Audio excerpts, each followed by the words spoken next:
솔로몬이 왕권을 잡은 후에 두 나라로 갈라졌어요. 북이스라엘과 남유다. 유다로 갈라지는 이 상황 속에서 오늘 역대하 23장의 본문 내용은 남방유다의 왕들에 대해서 지금 나열하고 있습니다. 남방유다의 아하시아 왕이 일찍 죽었어요. 일찍 죽었으면 아하시아 왕의 아들이 후손을 왕을 대를 이어야 되는데 여호람, 그러니까 아하시아 왕의 앞에 아버지의 그 여호람의 부인 할머니 아달랴가 손자를 다 죽이라고 했어요. 왜 그러냐면 왕이 되려고. 그래서 그때 여호야다가 아하시아 아들 요아스를 몰래 6년 동안 숨겨서 그 아기를 기릅니다. 아달랴가 왕이 된 지 7년째 되는 날 제사장 여호야다가 백부장에게 이제 말을 하죠. 그래서 모든 사람들을 다 동원해서 요아스를 세워서 왕으로 세우는 이야기가 나오는 구절이 23장입니다. 여호야다는 아달랴 왕의 그 악한 왕의 사이가 되기도 했습니다. 여호야다는 얼마든지 자기가 왕이 되려고 혁명을 일으킬 수도 있었던 위치에 있으면서도 그렇게 하지 않고 아하시아의 아들 요아스를 왕으로 세우고 또 포악한 그 아달랴를 이제 쳐 물리치고 이제 이렇게 선한 그런 영향력을 끼치는 그러한 것을 볼 수가 있습니다. 여호야다의 올바른 결심으로 불의의 세력인 아달랴의 세력은 다 죽고 새로운 나라가 시작되는 귀한 계기를 만든 사람이 여호야다 제사장입니다. 선한 여호야다의 선지자처럼 우리도 모든 일에 하나님의 선한 뜻을 따라 행하는 성도가 되기를 바랍니다. 오늘 본문 말씀을 통해서 우리는 세 가지를 생각해 보겠습니다. 첫째, 하나님의 때를 기다리라. 1절 한번 다 같이 읽어보겠습니다. 제7년에 여호야다를 용기를 내어 백부장 곧 여호함의 아들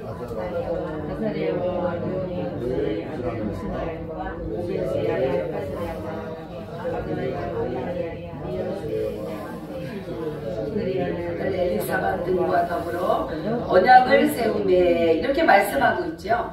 여기 제7년이라고 말했어요.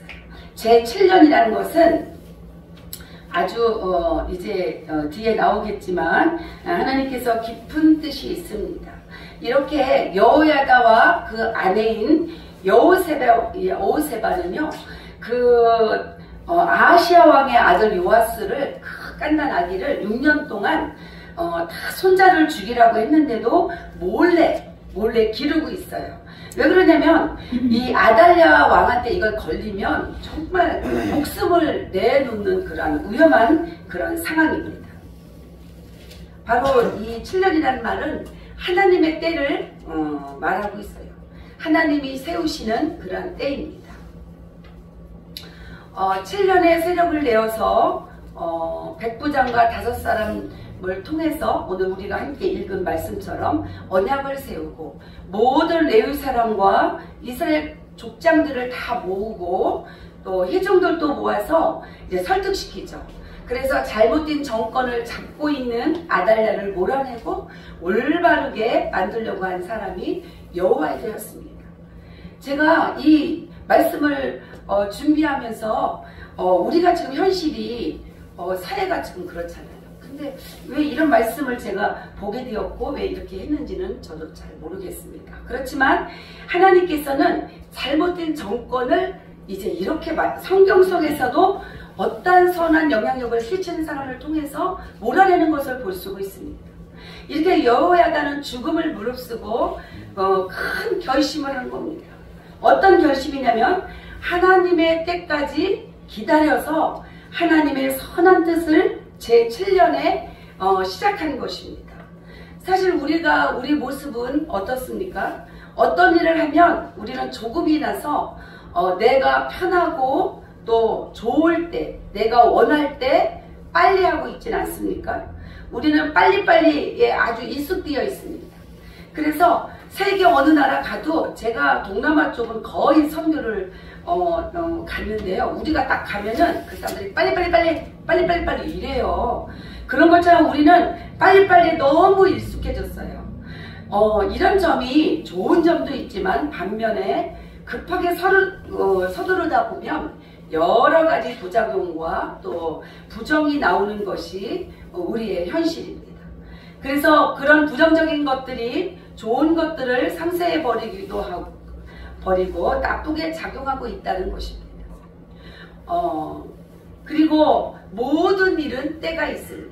그때까지 기다릴 줄 아는 사람이 우리는 되어야 되겠습니다. 그래서 우리는 하나님의 때를 기다릴 줄 아는 지혜로운 사람이 되어야 합니다.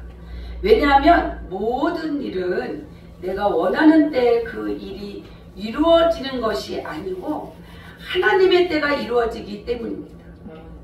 오늘 본문의 7년이라는 말은 완전히 또 하나님의 때가 무르익었으니 이런 의미로 사용하고도 있습니다. 우리는 모든 상황 속에서 하나님의 때를 기다리고 또 결심하고 또 하나님이 이루어 가시는 역사를 바라보는 그러한 성도 여러분이 되시기를 바랍니다. 전도서 3장 1절에 보면 범사에 기한이 있고 천하만사가 다 때가 있나니 이렇게 말씀하십니다. 이 말씀은 최고의 지혜의 사람인 솔로몬만이 전도서를 기록했잖아요. 솔로몬은 왕이니까 얼마든지 자기 마음대로 할 수 있습니다. 그런데도 모든 것을 해보니 아무것도 아니라는 겁니다. 전도서는 솔로몬 자신이 인생 말기에 자신의 인생을 실패라고 규정하고 쓴 것이 전도서이기도 합니다. 가장 말년에 쓴 책이기도 합니다. 그가 겪어보니까 천하의 범사가 있고 모든 목적이 이를 때가 있다. 그러니 하나님의 때를 기다려야 된다. 이렇게 솔로몬이 고백하는 것을 볼 수 있습니다. 왜 그렇습니까? 이 세상에 있는 모든 일은 하나님의 주권하에 이루어지기 때문입니다.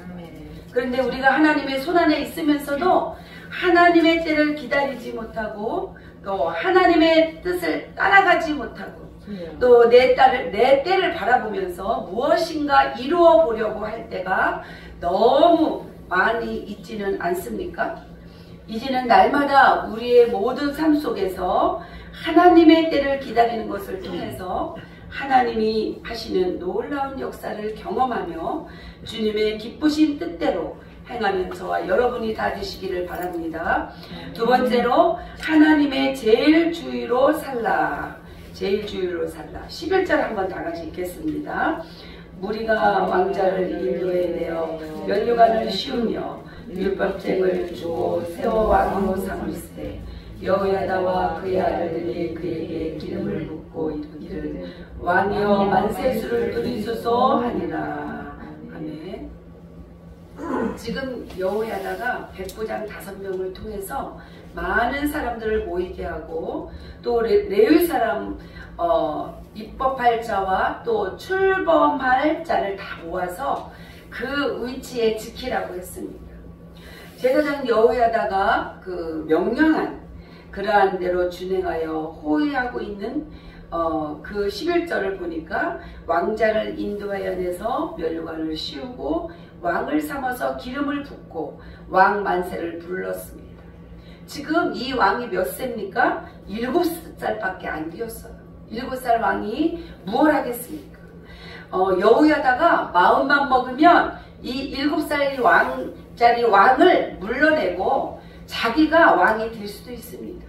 그렇지만 여호야다가 자기 생각만 했다면 그럴 수가 있지만 그런데 하나님 앞에서 살았던 여호야다는 그렇게 하지 않고 7살밖에 안 되는 그러한 요아스를 왕으로 세운 그런 정말 하나님 앞에 아름다운 그러한 왕이기도 한 선지자이기도 합니다.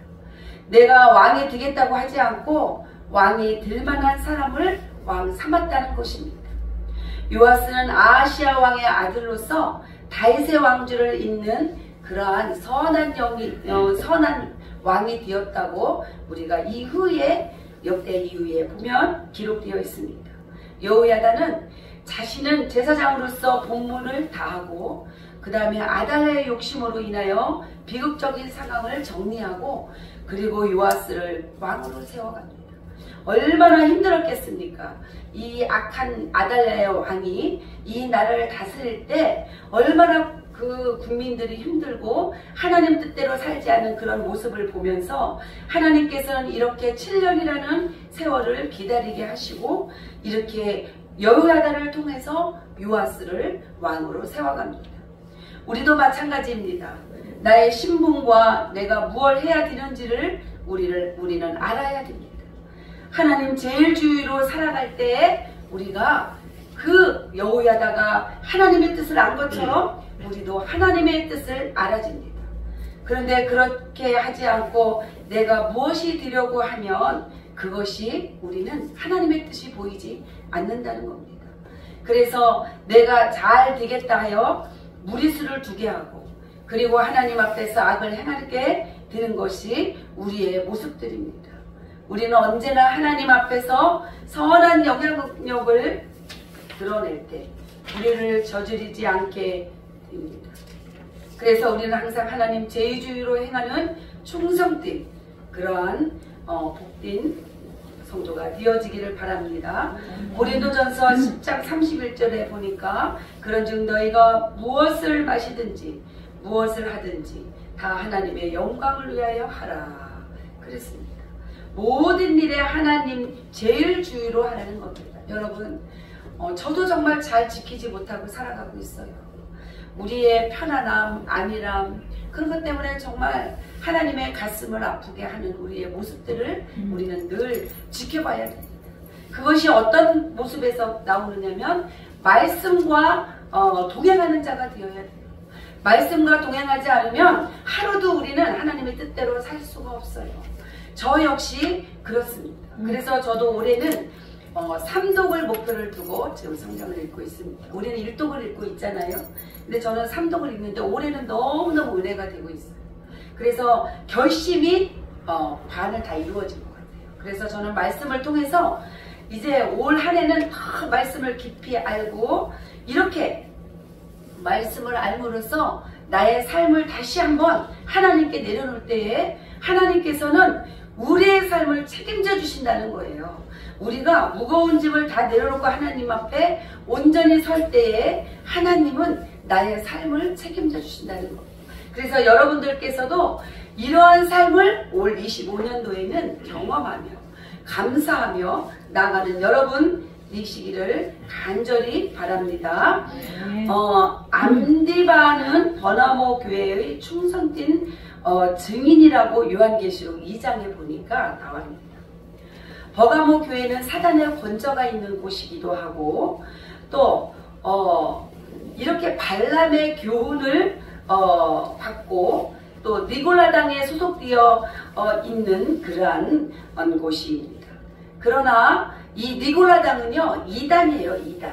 그리고 발람은 자기 욕심을 이루려는 것을 의미합니다. 이렇게 정말 거기에 막 그 안디바 버가모 교회 속에서 이런 사람들이 많이 있는 중에 안디바는 그 속에 들어가지 않고 사단의 세력이 자기를 넘어뜨리려고 했지만 끝까지 믿음을 지키려고 목숨을 건 사람이 안디바입니다. 우리도 마찬가지입니다. 우리도 마찬가지로 이 안디바와 같이 하나님의 제일주의로 살아가려고 결심할 때 성령님께서 역사하셔서 우리를 만들어 가시며 인도해 주실 줄로 믿습니다. 그래서 우리가 나는 예수 믿어. 그냥 말로만 예수 믿어. 나는 그냥 주일날 가서 예배 드리고 와. 이게 아니에요. 주일날만 예배 드리는 거 너무 중요하죠. 그렇지만 주 중에도 말씀과 동행하는 삶, 그것이 곧 우리가 주일에 나와 하나님께 예배할 때에 하나님께서 우리가 준비된 마음으로 하나님께서 받아주신다는 겁니다. 그래서 우리는 삶에서 어떤 환경에 처해도 내 뜻을 다 뒤로 하고 하나님의 뜻이 먼저인 것을 생각하고 하나님의 제일주의로 사시는 그러한 믿음의 승리자가 되시기를 바랍니다. 세 번째로 하나님께 반대되는 것을 물리쳐라. 한번 14절에서 15절 다 같이 한번 읽겠습니다. 14절에서 15절. 제사장 여호야다가 군대를 거느린 백부장들을 불러내어 이르되 반열 밖으로 몰아내라. 그를 따르는 자는 칼로 죽이라 하니 제사장의 이 말은 여호와의 전에서 그를 죽이지 말라 함이라. 이에 무리가 그에게 길을 열어주고 그가 왕궁 말문어기에 이를 때 거기서 죽였더라. 아멘. 지금 여호야다가 군대를 거느리고 누구예요? 악한 아말랴 왕을 쳐 죽이는 그러한 상황입니다. 어린 요아스가 여호야다의 백성에게 의하여 왕으로 등극을 했습니다. 그랬더니 어떻게 해요? 이 악한 아달랴가 그것을 보고 반역이라고 막 외치고 있어요. 반역이야, 반역이야. 왜 나하고 아무 상관없이 이런 일이 있냐고 이렇게 반역이라고 외친다는 거예요. 반역은 아달랴가 한 거예요. 아달랴가 왕의 욕심을 가지고 이 손자들이 이제 왕권에 올라야 되는데 다 죽이라고 했잖아요. 죽이라고 했기 때문에 오로지 이 반역은 아달랴가 했는데 요아스 왕의 세력들이 반역을 했다고 덮어 씌우고 있는 것입니다. 여호야다는 군대를 거느리는 백부장에게 반을 밖으로 몰아내라고 명령해요. 우리가 14절에 15절 말씀 있잖아요. 왜 아달량을 성전 안에서 죽이지 않고 성전 밖으로 나가라 했냐면 성전 안은 성스럽기 때문에 이것조차도 여호야다는요 말씀대로 반을 밖으로 끌어내서 이제 여호야다와 그 모든 부하들을 다 칼로 쳐서 죽인 장면이 14절에서 15절 말씀입니다. 이 아달랴는 우리에게 있어서 무엇을 가리키는 것입니까? 하나님을 거역하고 세상적인 욕심과 육신적인 욕심, 마귀적인 것인가라는 것을 우리에게 나타나주고 있습니다. 저와 여러분들은 하나님께서 싫어하시는 것, 하나님께 반대되는 것, 또 하나님께서 버리라고 하는 것, 하나님께서 없애라고 하는 것, 하나님을 거역하는 것들을 물리치시고 이렇게 거룩함으로 나아가는 25년도와 저와 여러분이 되시기를 간절히 바랍니다. 마지막으로 이제 거의 결론인데 베드로전서 한번 찾아보겠습니다. 신약전서 378페이지입니다. 신약전서 378페이지. 베드로전서 2장 11절에서 12절까지입니다. 378페이지 베드로전서 2장 11절에서 12절 말씀입니다. 378페이지 2장 11절에서 12절 다같이 한 목소리로 공독하겠습니다. 사랑하는 자들아 거룩함과 나그네 같은 너희를 권하노니 영혼을 거스려 싸우는 육체의 정욕을 제어하라. 너희가 이방인 중에서 행실을 선하게 가져 너희를 악행한다고 비방하는 자들로 하여금 너의 선한 일을 보고 오시는 날에 하나님께 영광을 돌리게 하여 함이라. 아멘. 영혼을 거스려 싸우는 육체의 정욕을 제어하라. 너희의 이방인 중에서 행실을 선하게 가져 너희를 악행한다고 비방하는 자들을 하여금 너의 선한 일을 보고 오시는 날에 하나님께 영광을 돌리게 하려 하라. 육체의 정욕을 제어하라고 말씀하고 있습니다. 하나님이 원하시는 것은 더 많이 가지되 하나님께서 싫어하시는 것은 물리치고 버리라는 말씀입니다. 나의 삶 속에서 내가 원하는 것이 아니라 하나님이 원하는 것에 애쓰는 사람, 그리고 하나님께서 반대되는 것을 사정없이 물리치고 잘라내고 없애버림으로 거룩한 삶을 살으라는 하나님의 말씀입니다. 사랑하는 여러분, 내 안에 욕심을 많이 가지고 있지는 않습니까? 하나님께서 싫어하는 것, 그리고 버리라는 것, 없애버리라는 것, 각자 본인들이 다 알 거예요. 우리는 정답이 없습니다. 내가 하나님 앞에 정말 싫어하는 모습이 무엇이고 버려야 할 것이 무엇이며 또 없애야 하는 것이 무엇인지 여러분들은 각자 본인들이 잘 알고 있습니다. 하나님은 지금도 거룩함에 이르도록 더욱 경건에 힘써야 한다고 말씀하고 있습니다. 하나님 앞에 모든 것을 내려놓고 살아갈 때에 하나님께서는 내 등 뒤에서 나의 일들을 돌봐주시고 인도해 주신다는 거예요. 하나님께서는 나는 이렇게 살고 있는데 왜 나는 이렇지? 왜 나는 이렇게 선하게 살고 있는데 왜 나한테는 이렇게 어려움이 있지? 그거는 본인들의 생각이에요. 하나님께서는 하나님의 중심이 어떤 것인지 우리는 말씀을 통해요, 기도를 통해서 우리가 깨달아야 됩니다. 하나님께서는 하나님의 자녀가 어려움에 처해 있는 것을 원하지 않습니다. 그렇기 때문에 우리는 하나님의 말씀대로 순종하는 삶을 통해서 내 삶 속에서 기쁨을 얻고, 나는 가진 것 없지만 내가 지금 있는 곳은 정말 어려운 상황이지만 예수 모시는 그 삶 속에서는 기쁨을 누릴 수 있는, 정말 그것은 하나님께서 주시지 않으면 우리가 그걸 경험할 수 없는 그러한 하나님께서 주시는 평안을 누리시는 여러분이 되시기를 바랍니다. 그래서 나의 욕구를 버리고 주님의 선한 뜻을 이루어 나아가시기 바랍니다. 말씀과 기도로 거룩하여지고 주님의 기쁨과 영광을 이루어드리는, 그래서 25년도에는 여러분들이 계획하는 것들이 하나님께서 인도하시는 그런 형통한 복을 누리며 살아가는 여러분 되시길 간절히 소망합니다. 기도하겠습니다.